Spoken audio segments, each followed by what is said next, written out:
Tagging ফ্রেমের কথা যেটা বললেন, আমি তো আপনাকে বলছি, আমি ওপেনলি এখানে বললে গোটা বাংলাদেশকে বলছি, উনি যে সেন্টেন্সগুলো কোট করেছে এবং ওনাকে আমি মিথ্যাবাদী বলেছি যে আপনি মিথ্যা বলছেন, উনি যে সেন্টেন্সগুলো কোট করেছে এই ধরনের কোনো ঘটনা ঘটেনি, যার ফলশ্রুতিতে আমি ভাইকে এই জন্য বলেছি ভিডিও আছে, কিন্তু এই ধরনের কোনো কথা জেনারেল স্টুডেন্টদের সাথে আমার হয়নি।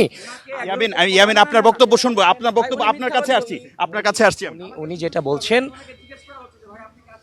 এবং উনি উনি হচ্ছে যে উনি হচ্ছে যে উনি হচ্ছে যে আপনার এতক্ষণ পর্যন্ত যে কথাগুলো বলে গিয়েছে, জাতীয়তাবাদী ছাত্রদল এই নির্বাচনকে বানচাল করার চেষ্টা করেছে, জাস্ট উনি ট্যাগিং করছে, উনি হচ্ছে যে মিথ্যা অভিযোগ দেওয়ার চেষ্টা করছে।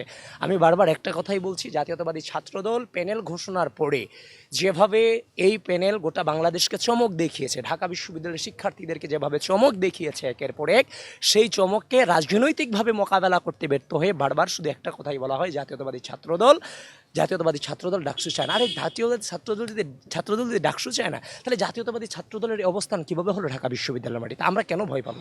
এই দীর্ঘ রাজনৈতিক সংগ্রাম মোকাবেলা করে 2016 সালে বিশ্ববিদ্যালয়ে ভর্তি হওয়ার পর থেকে আজও পর্যন্ত আমরা ঘরে ফিরতে পারিনি, এখনো পর্যন্ত রাজপথে রয়ে গেলাম, এখনো পর্যন্ত বাংলাদেশের প্রত্যেকটা ক্রুশাল মোমেন্টকে আমরা লিড করে গেলাম জীবনের সকল সম্ভাবনাকে উপেক্ষা করে। তাহলে আমরা কেন রাজনৈতিকভাবে কাউকে মোকাবেলা করতে আমরা ভয় পাবো?